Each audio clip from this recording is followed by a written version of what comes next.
right, so as Edward Lawrence reported, the latest in the alleged banking crisis saga is that a bunch of big banks are going to try to move deposits into First Republic Bank in order to stabilize the situation. That's how I understand it.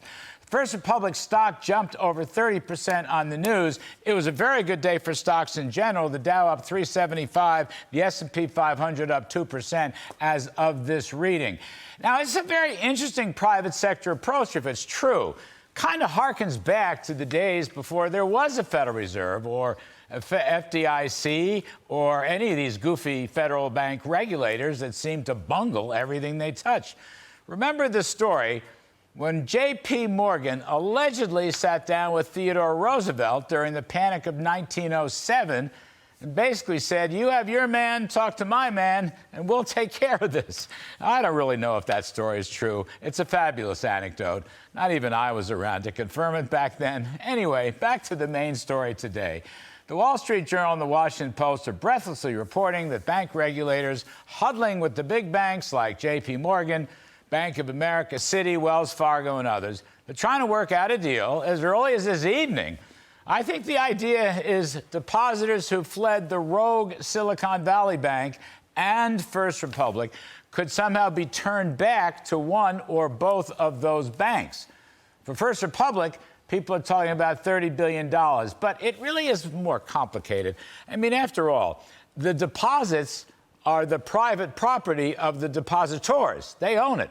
So presumably somebody has to ask those individuals who own the deposits if they want to go back to First Republic. I'm sure deposit rates can be agreed upon, but somebody's got to go through the accounting line by line to figure out who moved what from where to where. Or maybe this is going to be done differently. I don't know.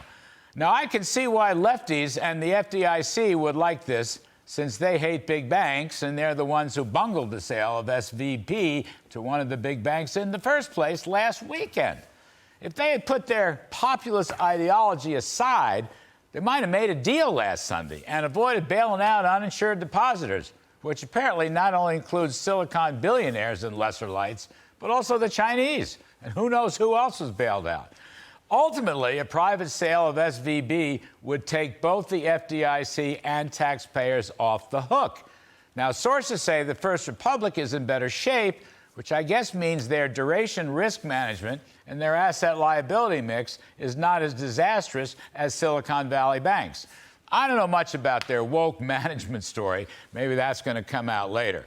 Hat tip to the Babylon Bee for reminding us that Joe Biden is trying to tax all the Silicon Valley billionaires on all that money the federal government just gave them. Now, if that sounds stupid, it is. But that's a topic for another riff. Meanwhile, Janet Yellen told the Senate Finance Committee today that all is well in the banking system except for these two banks.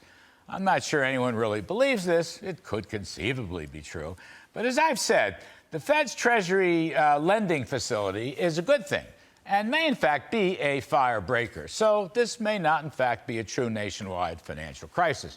It certainly doesn't yet look or feel anything like 2008. But then again, banking contagions can pop up any time, and with the sharp rise of interest rates, the stage has been set for some mighty big problems. Therefore, no one's crystal ball can be clear about this kind of thing, least of all my own. But here's something I can be very clear about.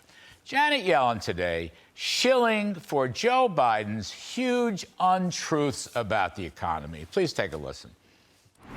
Over the past 2 years, the United States has experienced an historic economic recovery. In January 2021, our country was in the middle of an economic calamity triggered by the coronavirus pandemic. Well, here we go again. The economic calamity she was describing, which allegedly occurred under former President Trump, was actually a huge rebound from the pandemic collapse during the second half of 2020.